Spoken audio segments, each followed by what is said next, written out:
Assalamualaikum warahmatullahi wabarakatuh. Jadi, kumpulan kami akan membentangkan sebuah tajuk yang menarik iaitu Modernisme dan Pasca Modernisme.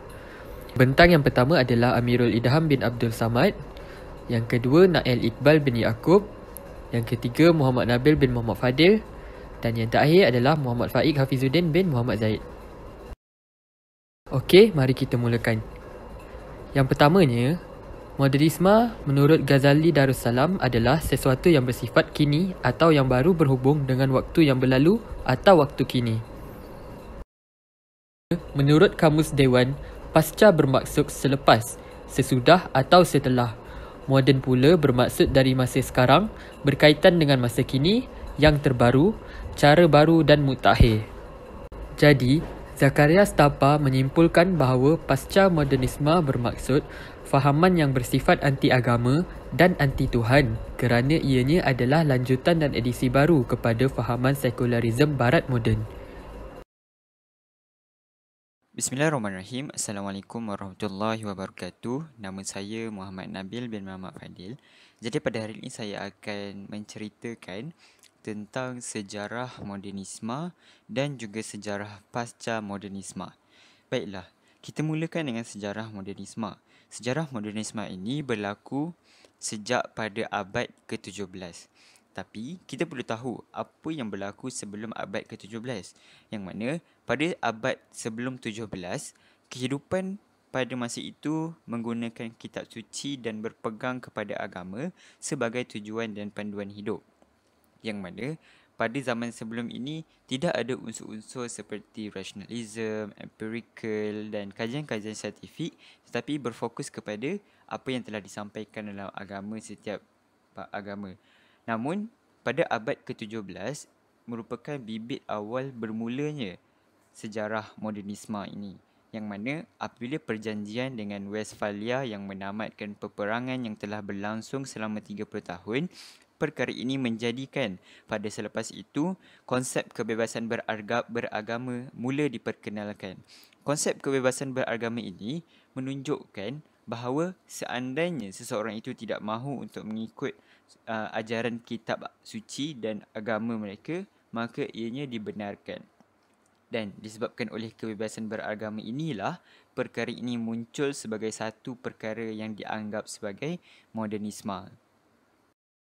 Pada abad ke-18, perubahan radikal dalam revolusi nilai politik, ekonomi, sosial dan agama telah pun bermula, yang mana perkara ini didokong oleh Karl Marx sendiri, iaitu untuk mengamalkan konsep kebebasan manusia dan kebolehupayaan manusia dalam menguruskan bumi.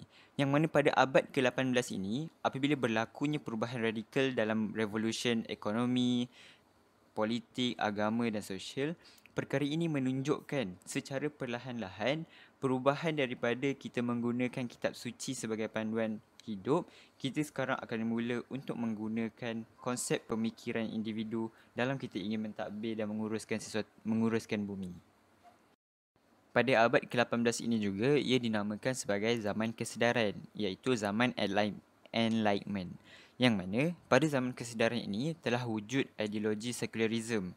Mulanya wujud ideologi sekularisme yang mensisihkan kehidupan beragama dan mementingkan kebebasan manusia dari segala mitos keagamaan yang dianggap menindas manusia.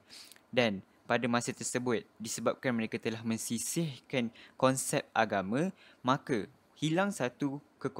wujud satu kekosongan dalam zaman tersebut, iaitu zaman kerohanian dan spiritual, iaitu zaman mereka berpegang kepada sesuatu. Jadi, bagi menggantikan konsep keagamaan tetapi untuk memastikan mereka masih ada pegangan, maka mereka cari alternatif lain bagi menggantikan konsep tersebut. Dan ini adalah salah satu keegoan yang ditunjukkan pada zaman tersebut. Jadi, disebabkan oleh mereka ingin mencari alternatif lain, maka wujudlah pula ideologi empirikal, pemikiran logik dan juga rasional.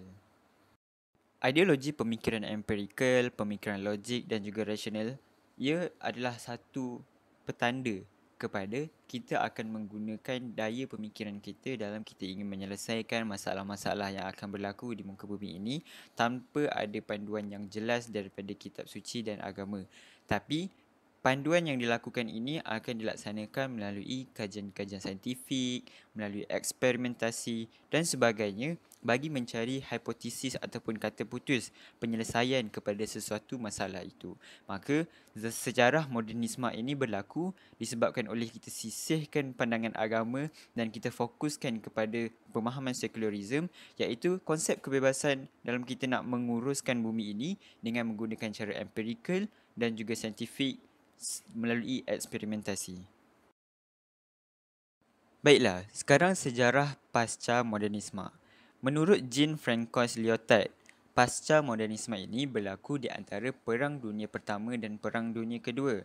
Dan pasca modernisme ini juga secara ringkasnya boleh dihuraikan sebagai satu protes ataupun rasa tidak puas hati oleh sesetengah golongan di dalam zaman modernisme yang merasakan projek-projek modernisme ini telah sampai ke tahap yang tidak meyakinkan, malah memburukkan lagi keadaan semasa. Yang mana pada ketika itu mereka melihat apabila pada dahulunya modernisme ini dimunculkan untuk mewujudkan kebebasan manusia berfikir. Namun pada akhir-akhirnya makin banyak wujud peperangan, makin banyak wujud imperialisme, iaitu penjajahan terhadap negara-negara lain, yang mana perkara ini menjejaskan maksud ataupun konsep modernisme pada asalnya. Dan sebab itulah wujud golongan-golongan pasca modernisme untuk memberi kritikan kepada tindakan yang dilakukan oleh pasca modernisme ini. Dan antara keburukan yang berlaku disebabkan oleh modernisme ini, kita lihat disebabkan oleh tindakan dan tangan-tangan manusia dalam menguruskan bumi melalui pemikiran-pemikiran mereka, wujud modernisasi dan sebagainya. Perkara ini menyebabkan masalah penipisan ozon seperti yang kita lalui zaman sekarang, masalah konsumerisme, masalah materialistik. Ini semua berlaku disebabkan oleh masalah yang dilakukan oleh tangan manusia dari zaman modernisme.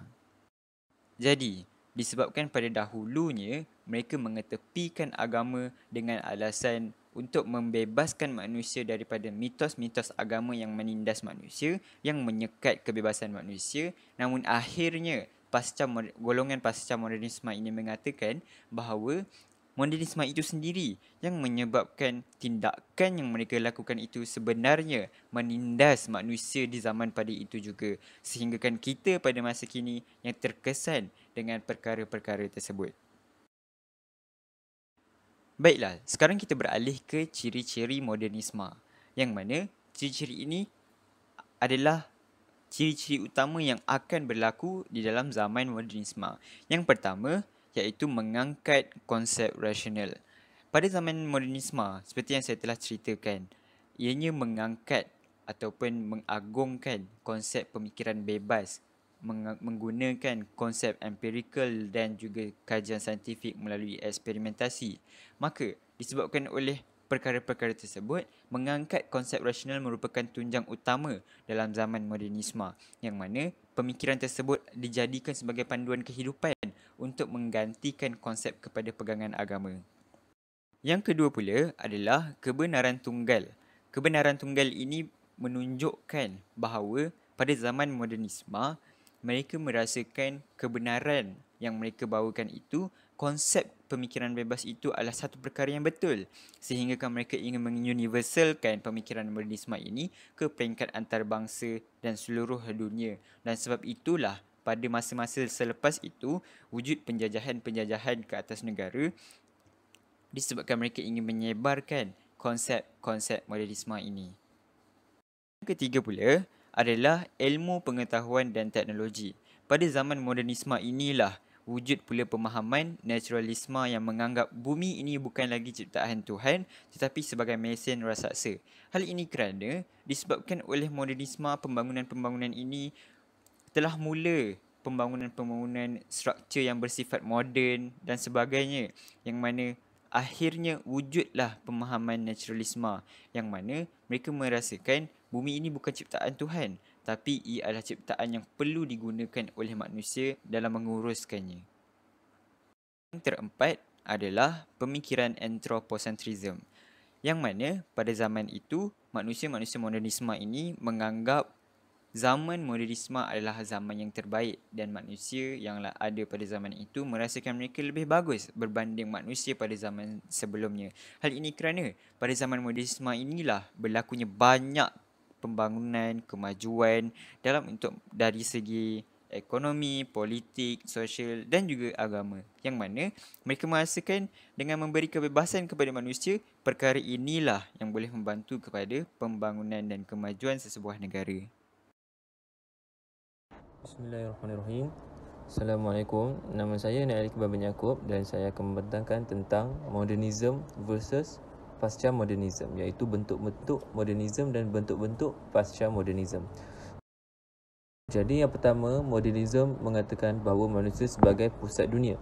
Ini juga menurut George Laraine yang mengatakan manusia adalah sebagai pengukur kepada segala benda yang wujud dalam dunia ini. Maka manusia mempunyai keistimewaan dan potensi diri yang dapat membentuk manusia mengikut acuan yang mereka kehendak.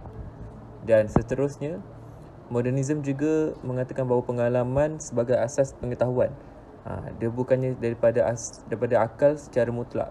Jadi melalui pengalaman, identiti seseorang itu bergantung dengan kekuatan memorinya terhadap perkara-perkara yang lalu. Jadi dia akan dijadikan sebagai pengetahuan. Ia tidak bersumberkan daripada akal secara mutlak. Dan yang ketiga, tidak terikat dengan agama. Modernism tidak terikat dengan agama. Maka mereka boleh mencipta pelbagai budaya. Antaranya budaya yang dapat merenggangkan hubungan kekeluargaan dan rumah tangga. Ini berdasarkan fahaman Karl Marx. Kerana manusia mempunyai dua kelas menurut Karl Marx, iaitu kelas pemilik dan kelas proletariat. Jadi berdasarkan daripada kelas ini, maka tiada hubungan keluarga ataupun hubungan kekeluargaan dan rumah tangga semakin renggang. Seterusnya, gerakan emansipasi wanita. Jadi ketika modernism ini mereka menekankan tentang hak wanita. Mereka membebaskan wanita daripada tradisi sebagai ibu dan isteri, dan mereka lebihkan batas keupayaan wanita supaya dapat setaraf dengan keupayaan lelaki. Maka berlakulah kepincangan dalam keluarga, masalah dalam keluarga, berlakulah free sex dan pergaulan bebas ketika zaman modernism. Dan yang terakhir, modernism menolak nilai murni dan kebenaran. Golongan yang bersandarkan wahyu dianggap mundur ketika modernism. Jadi ketika modernism, untuk tidak nampak mundur dan tidak nampak pasif, mereka mengabaikan agama, dan pengabaian agama itu merupakan pandangan yang terbaik bagi mereka. Okey, seterusnya kita berpindah kepada pasca modernism. Dan apakah bentuk-bentuk pasca modernism? Yang pertama, sains hilang kerasionalannya.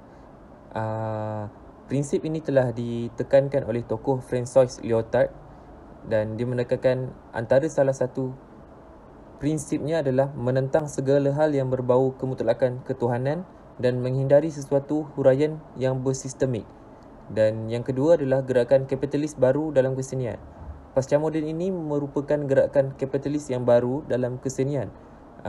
Antara ciri-ciri kesenian dalam era pasca moden ialah hilangnya garis sepadan antara kesenian dan kehidupan seharian, runtuhnya sistem hierarki dalam masyarakat elit dan golongan budaya popular. Maka mereka dapat mempelbagaikan budaya antara golongan elit dan golongan yang bawah. Dalam era pasca modernism ini juga mereka menekankan pendidikan berasaskan kemahiran. Mereka menekankan pendidikan berasaskan kemahiran ini lebih daripada soal pendidikan kemanusiaan.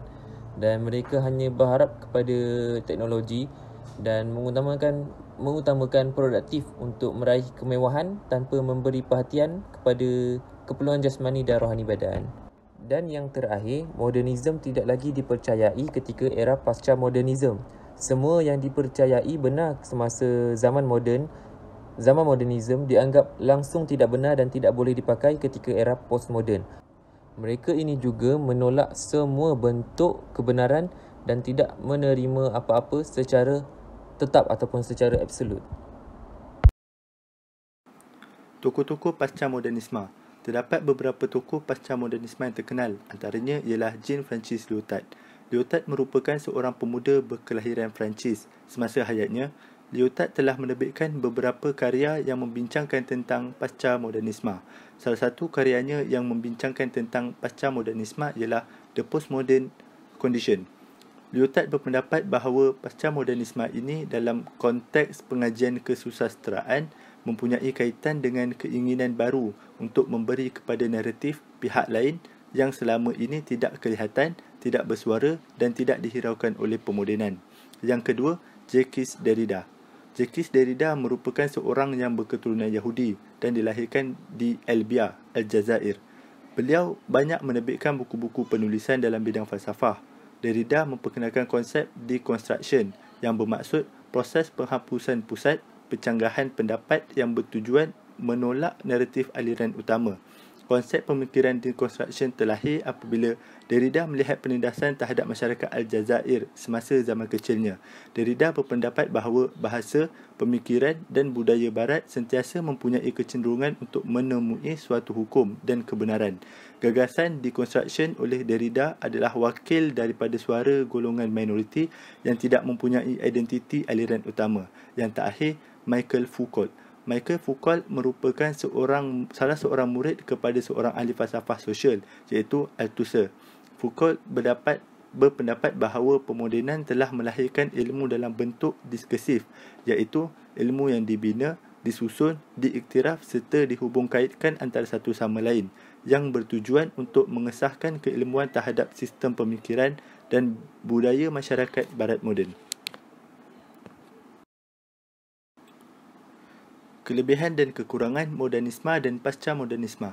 Yang pertama, menuntut untuk meningkatkan martabat manusia seperti kebebasan dan keterbukaan dalam menjalani kehidupan. Manusia berhak untuk mendapatkan hak-hak mereka tanpa mengira siapa, pangkat dan latar belakang. Yang kedua, menggalakkan manusia supaya berfikiran waras, rasional serta mengkaji tentang kebenaran sesuatu perkara yang disampaikan kepada mereka. Dengan itu, rejim totalitarianisme yang hanya mahu mendengar suara mereka sendiri dapat dihapuskan dan masyarakat yang berdaya saing dapat dibentuk. Kekurangan pasca modernisme yang pertama ialah manusia mula mempersoalkan dan menolak setiap nilai-nilai agama dalam kehidupan. Mereka merasakan bahawa agama mengongkong manusia dalam menjalani kehidupan seharian mereka. Yang terakhir, lahirnya golongan-golongan ekstremis dan radikal yang telah melunturkan nilai-nilai tamadun manusia. Mereka menggunakan kekerasan dan penindasan sekiranya hak dan permintaan mereka tidak dipenuhi. Kesimpulannya, modernisme dan pasca modernisme mempunyai keburukan dan kebaikannya yang tersendiri jika dinilai dari pelbagai aspek. Walau apapun, umat Islam perlu meningkatkan jati diri dan berpegang teguh pada ajaran agama dalam menghadapi era yang penuh dengan cabaran ini. Manusia dan agama tidak boleh dipisahkan. Ia merupakan gaya hidup yang berfungsi sebagai panduan kepada manusia menuju ke arah yang benar dalam menjalani kehidupan seharian. Oleh yang demikian, kaedah dan silibus pembelajaran perlu dipertingkatkan agar agama Islam bergerak seiring dengan arus kemodenan dan tidak hanya hilang di telan zaman. Terima kasih.